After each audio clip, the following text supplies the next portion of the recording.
My name is Laurie Heavey. I'd like to welcome you to our peer-to-peer financial performance webinar series. This is the second in our series of weekly webinars that will go on through the months of October and November. This session is on patient pay and how it will affect your health system. So let's go ahead and get started. If you have dialed in on a phone line, please do mute your phone lines. And we will be taking questions through online chat. So I'll go ahead and get started. So just wanted to let you all know the presentation and other resources, we will make those items available at the end of this webinar. Do please use the online chat for questions, and we will do live Q&A as time allows at the end of the discussion. Also, please be sure to hang on at the end of the discussion.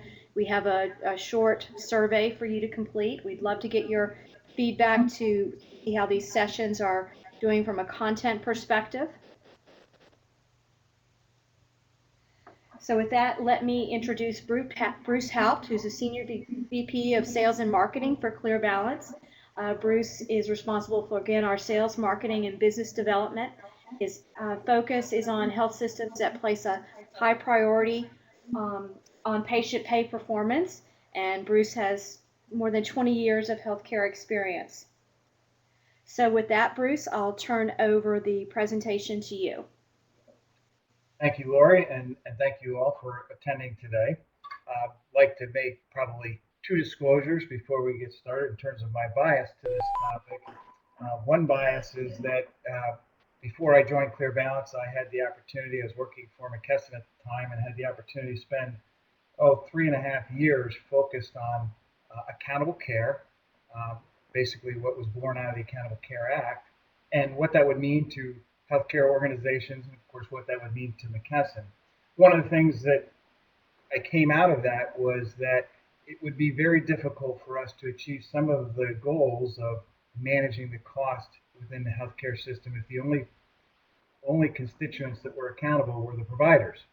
And that I really felt like for it to work effectively, there needed to be some accountability for patients, accountability for their own health, and certainly some financial accountability so that they would act like consumers. And so we're certainly going to talk about that today. Secondly, that's why now that I'm with ClearBalance, because we do offer a solution to help patients with that financial obligation.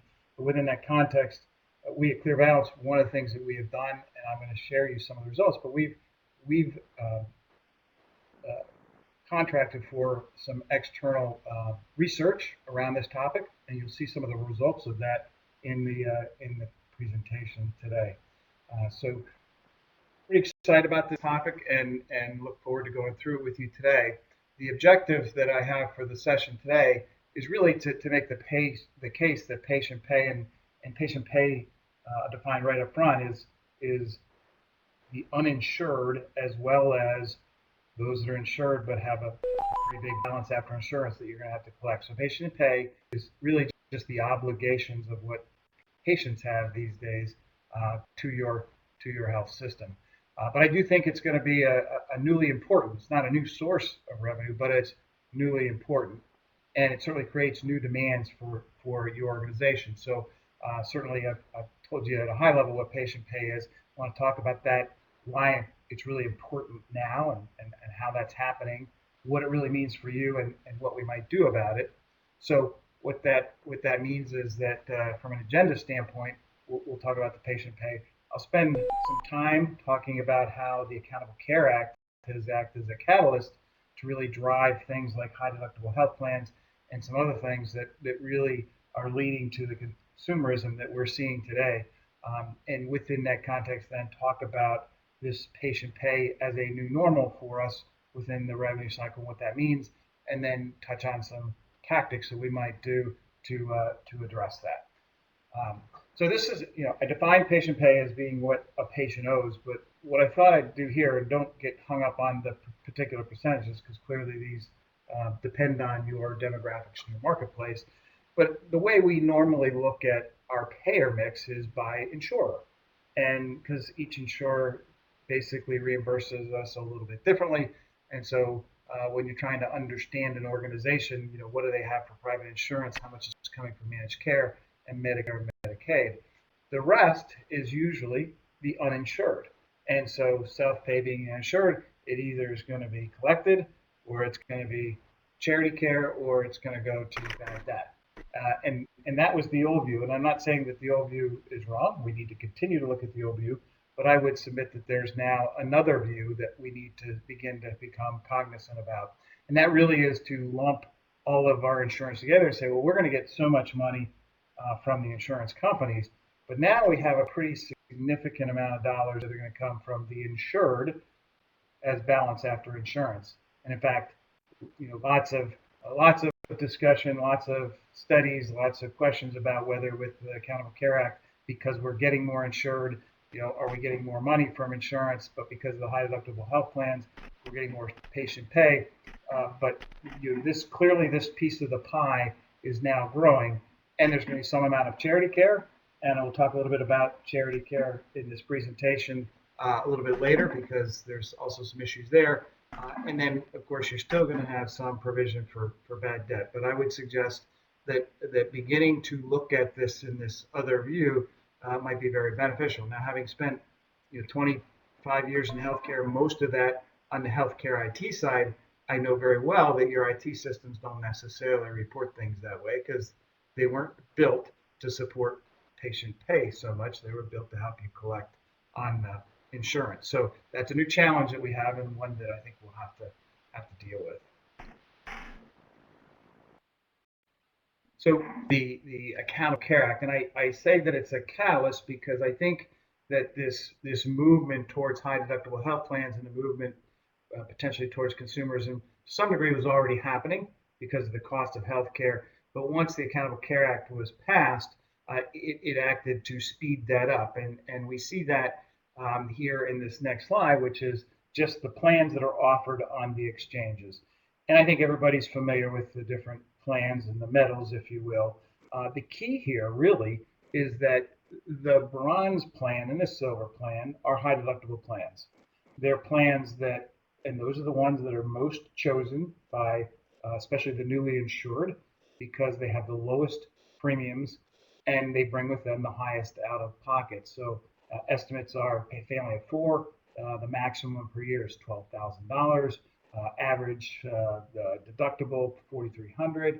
So that's very important because what it did was it set the bar for high deductible health plans. It basically gave permission for employers to say, as they start thinking about their benefit plans, especially the self-insured employers, to begin offering equivalent high deductible health plans because they then have this bar and this benchmark. And so it's definitely a catalyst to begin moving. And I show here a very light copper plan because there's been talk about that, which would make it even more patient obligation there. And as I think the platinum plans and the gold plans potentially carry adverse tax consequences, which begin to push people down into the other metal plans, if you will. So very important catalyst to start to move away from what would be regular insurance, where the insurance company pays for most of it, say 90%, the patient say 10, to much higher patient obligations. So we did our research, as I mentioned. We had a universe of about 50 organizations talk to CFOs, and of course, I say we, it wasn't ClearBalance, it was a research firm, CFOs and vice presidents of revenue. And we asked them a series of questions. Representation was all of the health systems were greater than $100 million in net patient revenue. A little more than half were between 100 million and 500 million, and then the rest were split in half between 500 million to $1 billion net patient revenue and over $1 billion. So pretty good representation. And we asked them if the high deductible health plans were coming, if you were getting an increase, and it was coming from the private sector. And so we wanted to see how many, and what they said was 3/4 of them were definitely seeing an increase coming from the private sector. And when you look at that, we further asked them, we said, well, tell us a breakdown of all of your high deductible health plans. And so the commercial employer, which is the private sector, was the highest certainly, but they're also seeing a big increase in government exchanges, which would be the Accountable Care Act, but also these private exchanges, which is where employers group together and they then contract with somebody like Aon Hewitt to run a private exchange to offer different programs to their employees. And then finally, their own plan. And I did had a presentation with a group in South Carolina, HFMA, and when I asked the providers there how many had high deductible health plans for their own plans, it was basically unanimous. And in fact, one or two, that was the only option. So clearly, high deductible health plans are gaining in popularity. And so one of the things we would like to do is just ask you a poll question. So I'm going to ask Tyler to write in the poll question. But the question is how high is the increase in payment mix, meaning an increase in high deductible plans? So how many are you seeing less than a 10% increase in high deductible plans, 10 to 15%, 15 to 25%, or greater than 25%? And so we'll just take a minute and let people answer and see what we get here.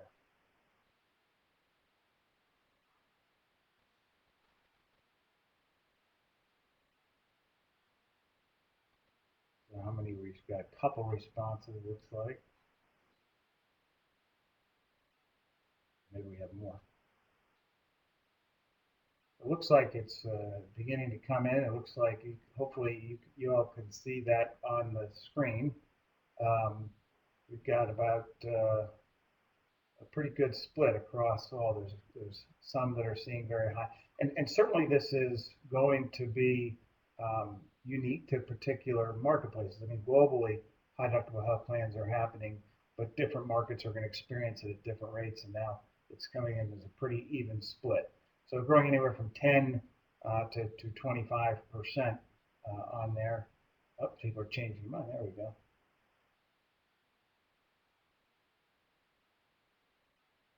All right. It looks like a pretty even split with a quarter to answer each of those.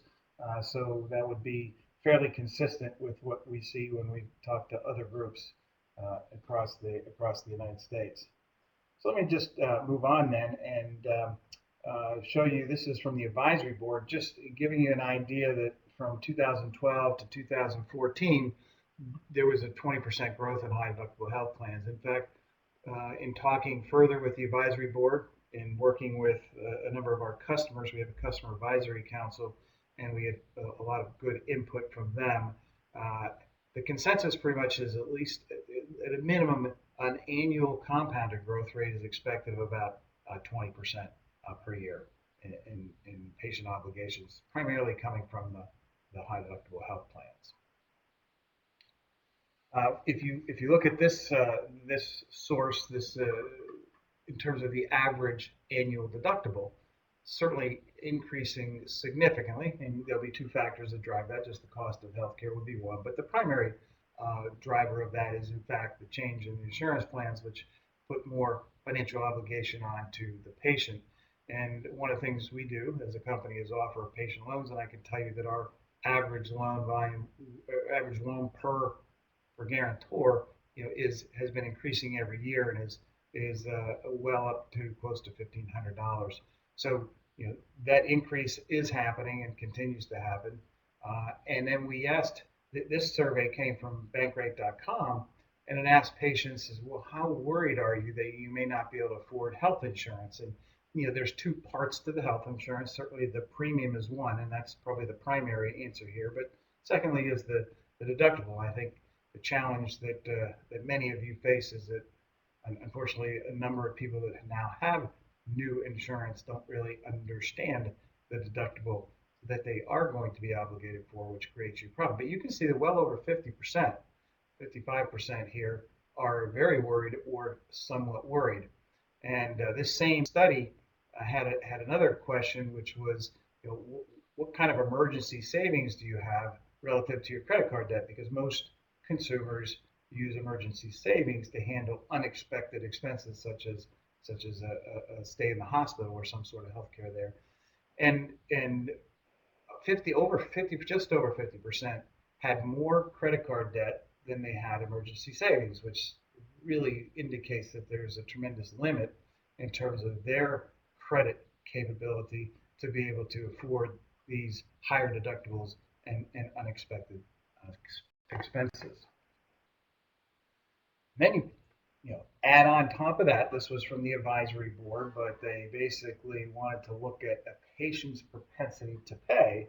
And so, this says that basically once you get to $5,000 or more, their propensity to pay anything goes down greatly. And, I just mentioned earlier that the out of pocket or the maximum for a family of four for the silver, but for the gold or bronze plan on exchange is like $12,000, which is certainly much more than that, and that the average copay or the average deductibles was 4,300. So clearly, we're getting up into that range, and it's going to put tremendous pressure on us and to be able to really have appropriate strategies around how we deal with patient pay and how we do this collection.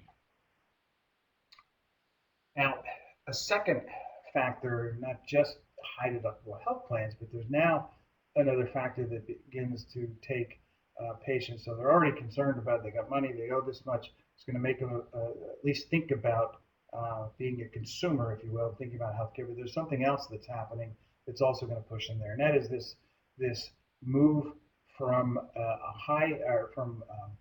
a defined benefit plan to a defined contribution plan. What I show here is 401k. So what's that have to do with anything? Well, what it is that back when I started out, started with IBM in 1984, and I actually had a pension.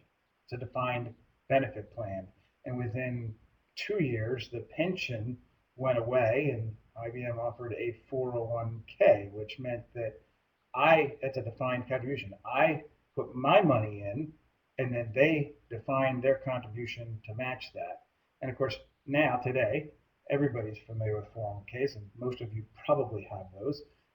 But you can see the number of people in 1985 was 10 million. It took a long time to today, 2014, where 72 million people have 401ks.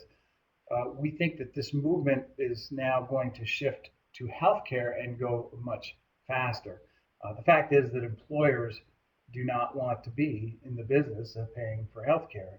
The reason they are is a fact of accident, basically.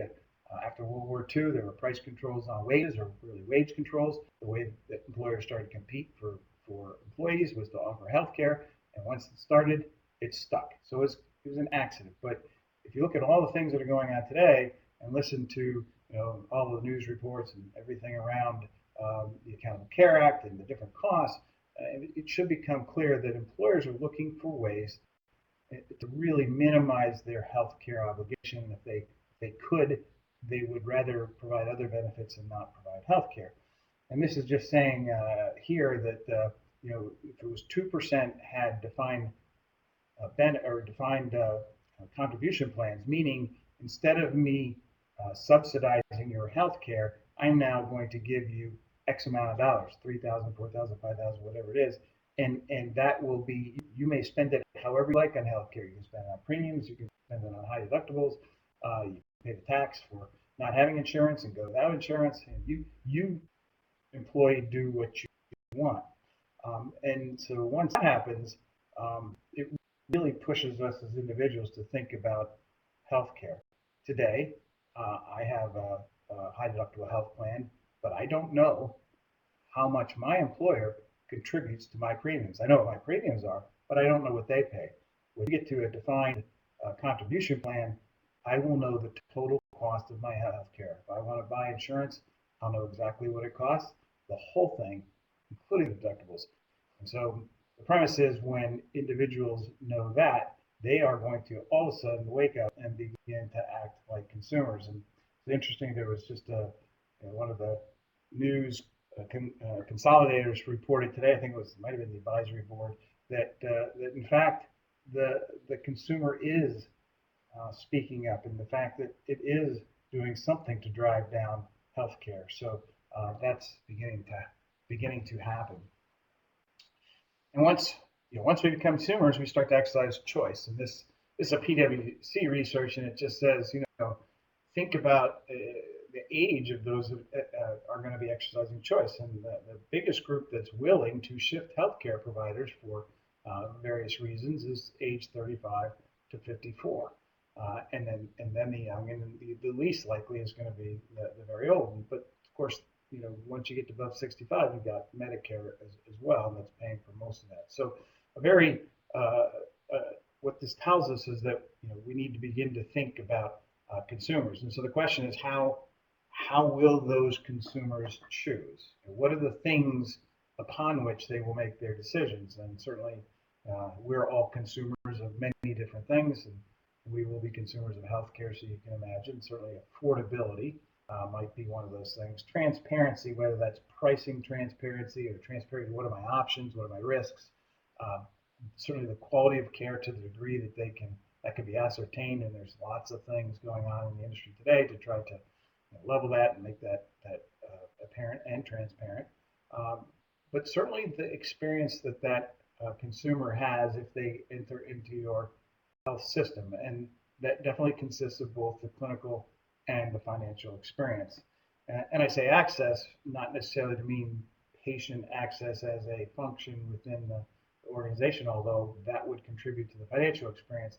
I just mean access in general to the health system. Is it easy for me to get an appointment? Is it easy for me to get to the physician? But then if I have to go to the hospital, is that easy? Those kinds of things. So I think those are a number of the things that as you think about consumers and as your organization begins to put together your processes, you would think about that. Now, thinking about consumers, we as consumers have new benchmarks today. You know what we experienced as a benchmark 15 years ago is now a new benchmark. And I would say to you that the thing that has changed our benchmark is the technology. And I'm not talking about electronic medical records. I am talking about the internet. I'm talking about wireless communication, smart devices, big data. Think about Apple. They taught us or educated us on what we never knew we needed and wanted. Nobody knew they wanted a smartphone. Nobody knew they needed a tablet. And they educated us on that and made possible by the technology that's available. Amazon has totally redefined the shopping and convenience and cost. It's the shopping convenience and cost, and probably many of you use them for a number of different things. Certainly no longer a bookstore, for example.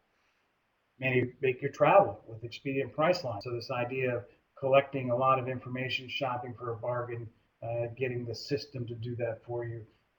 Think about Angie's List if you want to rate experiences and likes and 4 stars and 5 stars, and then finally Walmart moving into a number of new areas. So our expectations as consumers of what will float our boat, if you will, has greatly changed. And I think as we think about it from a healthcare perspective, I think we need to take that into account and integrate that into our strategies and our tactics.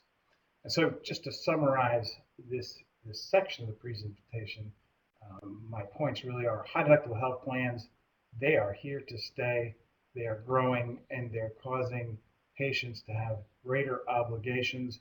Combine that with the shift to the defined contribution versus defined benefit, and patients are becoming consumers.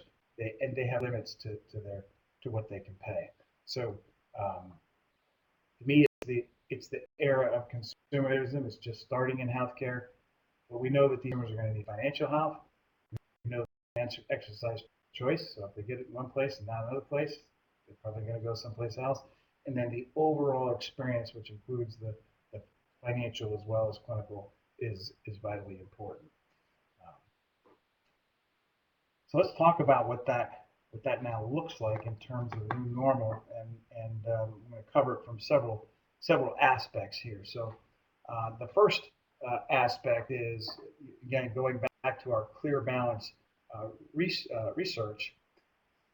2/3 of the CFOs or VPs said that patient pay is very highly important to their organization's overall priorities. So the question was kind of asked, organizations have lots of things that they can focus on. God knows healthcare organizations are getting hit from all sides. How important is this? Is it? And so 63 said high important, 17 media. That's 80%. Said, you know what? This is something we have to focus on. And so I'd like to just ask the audience here a question related to that. If you were going to think about a solution to high deductible health plans, patient financing solution, what would you consider as maybe the reason to do? What would motivate you? They're giving you a number of choices. Hey, if I can reduce AR days, that would be great. I'd like to reduce bad debt. We talked about that the patient pay was going to be going up, and our collection rate is going to low. Bad debt would go up. Eliminate collections overhead. You get immediate cash if it's a loan program. Improving patient satisfaction, giving them more options, or perhaps staff and physician satisfaction. Lots of times, the frontline staff that have to collect the money, if they can offer a patient-friendly loan, it's a lot easier on them. And then the physicians know that you're going to be taking care of your patients, and they don't have to worry about it from a financial perspective. It's a satisfaction element there as well. So let's just take a moment. We'll take a look at the results. It looks like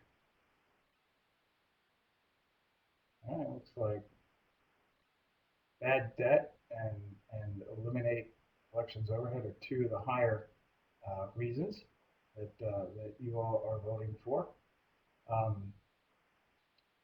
I will leave that up. We'll see if that changes. Oh, now it's going up. It looks like bad debt going up to a higher level, 60%. Let me show you what our research said. The factors that came back, which is very similar to what you all have said.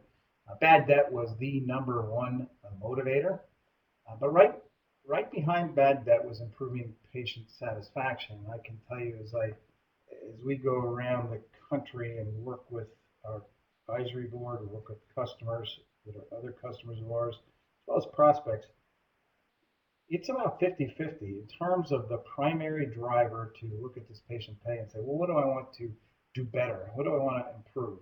I had a very large health system in upstate New York.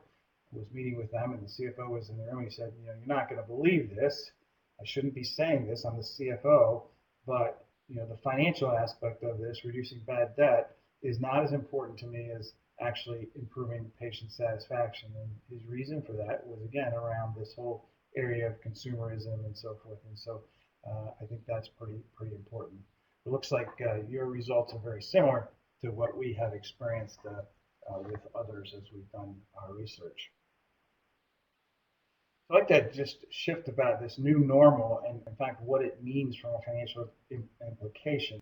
You mentioned earlier, if you think about today, where most of your insurance, or maybe a year or two ago, where most of your insurance was what I would say regular insurance, deductibles that are probably less than $1,000. 90%, if you get 90% of that comes from insurance and 10% for the patient. So what that means is if you have a procedure and the bill is $1,000, you would expect $900 of that to be able to be collected from the insurance company, whether it's Medicaid, Medicare, private insurance, whatever, and the patient would owe $100. And what we've done is built a pretty sophisticated financial model. We've tested it with the advisory board. We've tested it with our customer advisory council, numerous prospects, and other consultants. And I think it's been very well tested. It says it's sophisticated, but if you kind of make it simple and say, let's just hold all parameters equal, growth and other things, and just say, if that's the starting point, and patient pay is going to grow at 20% per year over 4 years, what would this look like? And so what that means is in 4 years, that bill you send out for $1,000 goes to the insurance company. They're going to pay you $790, and you're going to have to collect $210 from that patient. And so if high deductible health plans are growing at that rate, your mix, and I go back to that pie chart I showed at the beginning, the pie of patient, the pie piece of patient pay is going to get pretty significant, and that's why it becomes newly important for you in collecting that. So that's a big hit. And then again, if you take that and just take a generic organization, say 500 million in net patient revenue, that's starting out with a 2.6% operating margin. If that in fact happens based on a number of factors, which I'll go into some of those, but it's based on collection rates and those kinds of things. What you would see is a increase of basically a doubling of bad debt, and operating margin would drop by 14%, or it would drop 14 percentage points to a minus, almost 12%, which clearly is not sustainable. And so it just highlights that this is something that again is important to take a look at and begin to think about how you mitigate that and make sure that doesn't happen.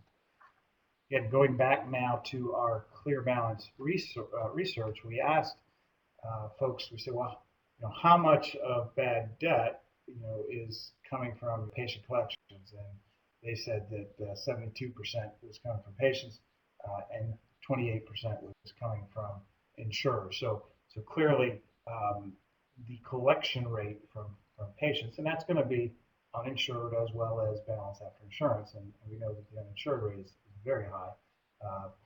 But that's the fact of where we are today.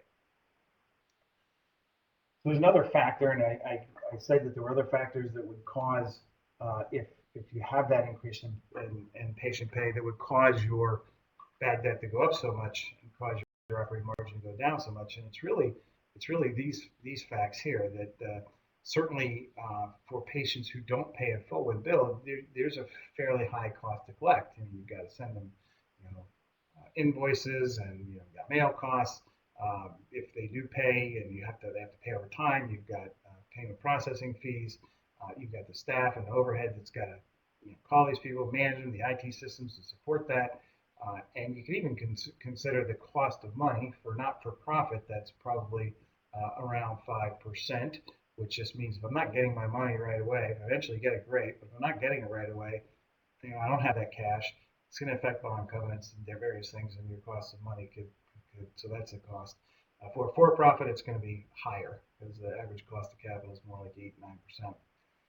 Then, if ultimately it goes to bad debt agency, you're probably paying 18% on that. The other fact is that for most healthcare providers, the recovery rate is very low.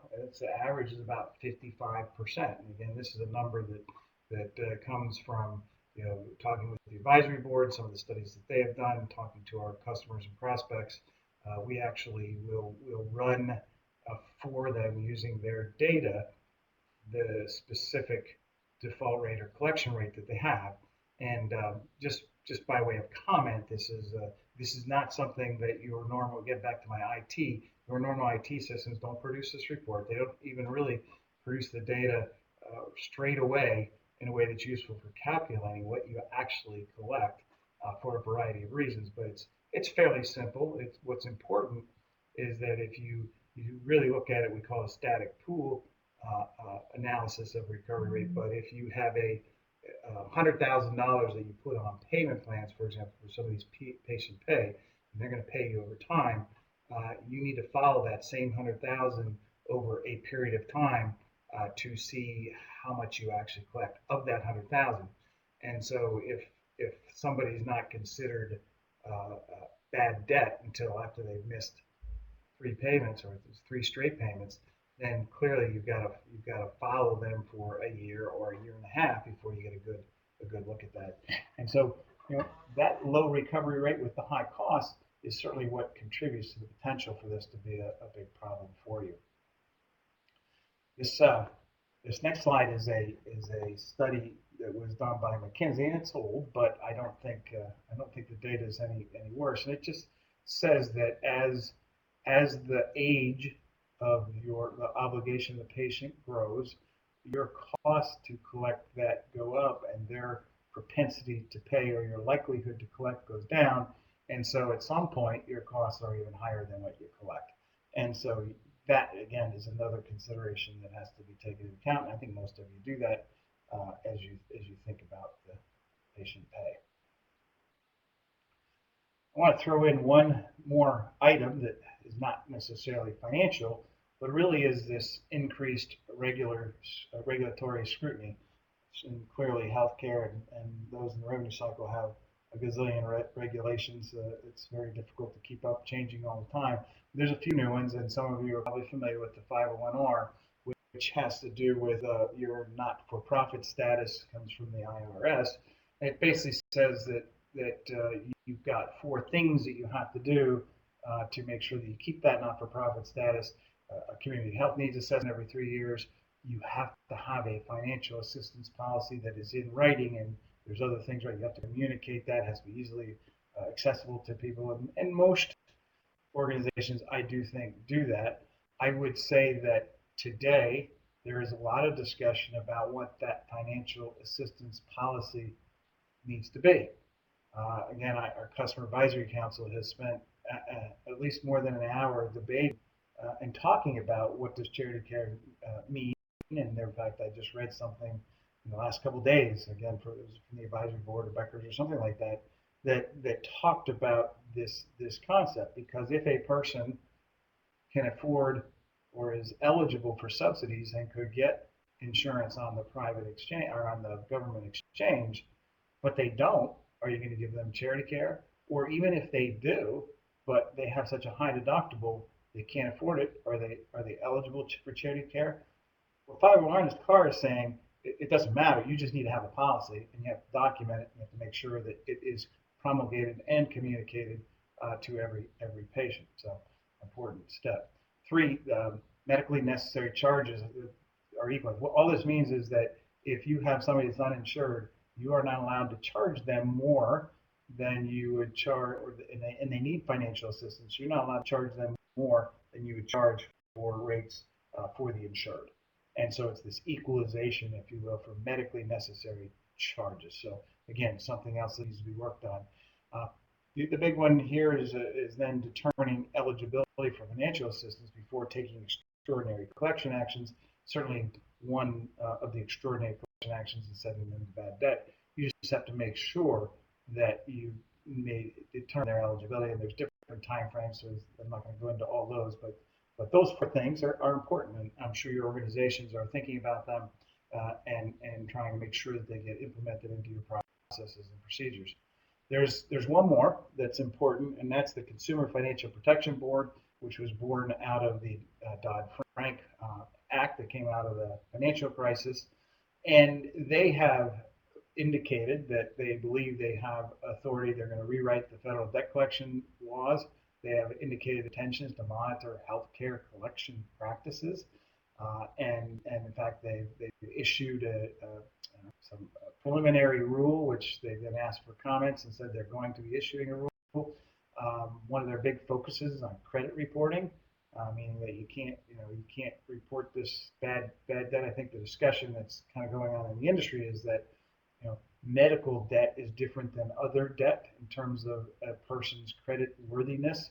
Basically, they're saying if they have more medical debt, that's different than if they got $2,000 medical debt. That's different than if they took $2,000 out to buy a big screen TV and can't pay it back. And I think we would all agree with that. So that's really where that's coming from. But they've got that rulemaking notice out there. They have basically given guidance that says, well, the rule, here's the proposed rule. You ought to start following the proposed rule, because even though we're asking for input, it's probably not going to change much. So I know that the CFPB has been in some organizations, and I don't know if you've seen them or not, but they're certainly something that you have to think about so that you maintain, don't get in trouble with them. So let's just take a second here to ask another question. Is your organization revising your payment policies, and whether that could be payment? I believe that is payment, or even your charity policies, but payment policies as well. Yes, no, or under discussion.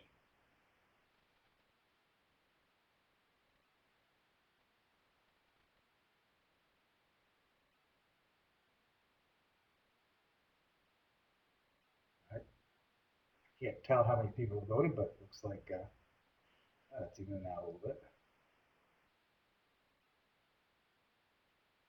At this point, over half of you, and that might change. We'll leave that up for a little while. But I think that probably shows that with all these changes, there is the need for a number of organizations to, in fact, take a look at and redo. Some have already done it, so you can see that. Go on. That's if that level is the new normal. If this idea that patient pay is going to become much more important, we have trouble collecting it, and that there's lots of regulatory pressures and lots of pressures, we've got kind of a turning point, or two roads that we can travel. The current path is just, you know that there's tremendous reimbursement pressures, and I just said patient pay is just one of those because, whether it's the price controls on Medicare and those kinds of things, whether it's the insurance companies, continue to drive down price, you know, patient pay is one of those. I know that we had one of our customers talked about the death spiral, they call it. They said, I go to the employer, the self-insured employer, and I tell that self-insured employer, I say, you know, our costs are going up. We need to raise our prices for you guys a little bit. And they have a tough negotiation, and the payer says, all right, we'll raise those a little bit. And then they turn right around and just put it off on the employee in terms of a higher deductible, if you will, which then goes back to that provider. They don't collect as much, and it's kind of a death spiral. It didn't really help them out. And so, again, patient pay is one of those. And that's where bad debt can continue to grow and margins squeeze. The new path is certainly making sure that you have the financial reserves as we work through this era and these changes and lower reimbursement, and then to either evolve if you've already have started or haven't started, enhance if you've already started a real consumer strategy that focuses on the three areas of convenience, accessibility, and affordability. And when I talk about affordability, clearly there's two aspects of that. If you're going to charge $10,000 for a procedure, if there's some way you can charge $9,000, that's better.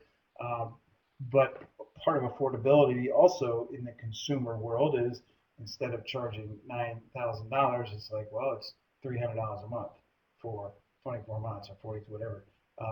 Giving them, because they can't pay for it all at once, if they can pay for it over time, and you have a good way to do that, that could be very effective. So that's the turning point. I want to talk about a little bit about the new path or the new tactics, and just talk about some of the things that you might consider. And when I talk about new tactics, we look at it this way. Your patients, if you look along the x-axis there at the bottom, is patients' desire to pay. And certainly there are patients that are willing to pay. And in fact, most individuals, and I think this is backed up again by something I just read recently, most individuals want to pay their debts. It's only those that really, for the most part, really can't afford it, and then there are those that, for whatever reason, get mad at you or do something they don't want to pay. Then if you look at the ability to pay, and many of you use different scoring techniques and so forth to try to ascertain the individual's ability to pay, but they either can or they can't. So if they're unwilling, they can't, that would be certainly would be charity care. And again, we talked already about some of the policy changes and thoughts that you need to put in place around charity care. Certainly, if they're willing and they can pay, you want them to pay, pay the bill. That's what I would call business as usual. Really looking at these other two quadrants where, hey, I may be willing, but I just can't afford that full amount. How can we help them ultimately pay that full amount? And then for those that, and that's giving them various financial options. For those that are unwilling, and there's a variety of reasons, but if the experience we're giving them both from a clinical and from a financial perspective is top notch, consumer level, then I think that we should have a chance to impact those that for whatever reason are unwilling. And so that's what we're talking about, is those two quadrants. So some of the tactics that folks are using and that we would suggest certainly is an upfront focus on patient communication. So this idea of cost transparency. Many of you probably are using patient estimation tools for the services, and you may be asking for, telling them what their obligations likely to be. You may be asking for payment. that becomes very important. Also, the opportunity for this idea of financial literacy, or really healthcare financial literacy, and not only just explaining their bill, but perhaps reaching out to the community, perhaps certainly reaching out to consumers as they might be patients, to help them understand. And I've begun to see this. I've seen some websites where they go out and they have a full explanation of terms for insurance and so forth, so people can begin to understand, especially these newly insured, what they might owe and why it is. And so it helps build trust with the organization. It helps build some stickiness to the organization and help you focus on the consumer. Another way to do that is then having collection alternatives, right? So this gets to that affordability. Can you let them pay over time? And there's the idea that you can manage payment plans yourself. You can use third parties like Early Outs to help you manage that. You can do it with interest or no interest. Our recommendation would be no interest if you're really trying to collect and have a good patient experience. Charging interest, there are a lot of folks that think that, if I don't charge them interest, then they're not going to be motivated to pay. Um, our experience in 22 years is all that does is make them not want to pay, and it becomes very burdensome to them. And if you think about what we talked about with high deductible health plans and the rise, you wouldn't want to do that, especially now while interest rates are as low as they are.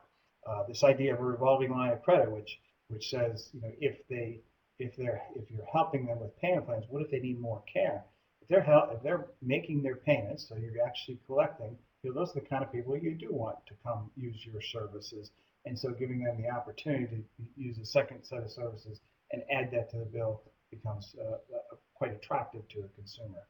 And then there's opportunities for that financial conversation that may be ones that you haven't thought about. So not necessarily just at free service or access, or not just necessarily in the business office, but if you're beginning to engage in population health and you do your stratification for different disease states and high risks, and you have health navigators, those health navigators should be able to have a conversation about the affordability and the cost, and how your organization can help them with that affordability. And it becomes a way to make sure that cost is not going to be a factor in terms of them getting the health care they need, because population health, you're at risk for the amount of services, and you certainly want to limit those. So it's an opportunity to have another financial conversation. So this next slide, I call it revenue cycle 2.0, and that is beginning to, as revenue cycle professionals, think about how you can take it beyond just collecting the money that you bill and that you're owed, and doing the best job you can at that. Revenue cycle 2.0 is organizing your revenue cycle, doing things to help the organization improve market share, and in fact increase and improve the revenue, and hopefully good revenue of people that are going to pay. So we know that the buyer's now going to become more price conscious. We know that the consumer is going to want to have choice, and so doing the things that are going to make them want to choose you. So we had to say here, looking for market share in all the right places, if you will. Can you begin to think about bundling different services together? I will go back to that example on the employer side, as your organization, and whether it's sometimes your business development folks or strategic folks, but the people are going to go out to a large self-insured employer in your marketplace, like I described before, and they're going to want to say, hey, look, you should choose us for your narrow network. We've got great prices. We've got really good quality. We've got great access, and you've got one more arrow in your quiver when you can say, look, and as you push your patients to these higher deductible health plans, we've got a way to help them make those payments, because we don't want to get stuck with it, and you can begin to work that into your total package. I know we're starting to talk with more and more folks on that side of the healthcare organization, but I think it's an opportunity for revenue cycle professionals to raise their game within the organization and take those forward and say, we got to start thinking about this. There's opportunities for us to make what we do on the financial side help the organization be more attractive on a holistic basis to employers and other payers and those kind of things. Thinking about targeting retailers for partnership with whether it's Walmart and CVS of those, and a number of you are doing that. And then, as I talked about before, expanding the population health strategy to include financing. So, got a little question: Is your organization undertaking any of these growth strategies? So, one, becoming a center of excellence. Two, participating in a public or private insurance exchange, contracting directly with employers for packaged services, using telehealth and other consumer-oriented technologies to increase service efficiency and volume, or acquiring outpatient facilities. And you may be doing more than one of those. Those are popular ones that a number of folks are doing. So let's see, we got public-private exchanges, somebody, and like centers of excellence, exchanges, outpatient facilities for sure, and even split. Again, we'll let those come in, and these results will be available. So I leave you with this. This is my last slide, and it's, in today's environment, I think we have this new and shared experience. So if you think about this, these three circles, reimbursement is your revenue cycle 1.0. It's what you do to make sure that you get paid for what you are owed as much as possible. The outreach is thinking about reaching out to the consumer, so you can begin to think about driving more revenue, so you can think about that consumer who has choice. And then the relationships is then thinking about the other organizations that are important to you and having those proper relations, whether it's the employer that's self-insured or the payer in the marketplace, or even some of the community organizations, things that, like, you could partner with other community organizations for financial literacy, if you would, those kinds of things, because the patient pay era is upon us. Those that are ready to step up the plate and address it, I think, will deliver most memorable experience for the stakeholders, and they're the ones that are going to be able to thrive and survive. This presentation was built on a white paper that we did. The white paper is called Adapting to a New Normal for Revenue Patient Pay. If you'll stay on, one of the things we want to do is went backwards, sorry. One of the things we want to do is we can answer some questions, but we also definitely would like to get your feedback on this presentation, and you could, if you white paper, you'll be able to request that and get that downloaded. So with that, Lori, I am done with the content. Okay, right. Thanks. Great, Bruce. Thanks so much for taking us through some of the research and also giving some preview. Just wanted to let you all know, remind you that we do have other sessions in this series coming up. In 2 weeks, on September 30th, we'll have Michael Hubble from the advisory board talking about competing on patient engagement, and that will take into account pricing and looking at different types of facilities. We also have the CFO from Florida Hospital in Orlando talking about what their health system is doing, and then another advisory board presentation on October 23rd on the future of uncompensated care, and then another one on November 11th with Texas Health Resources going through their revenue cycle innovation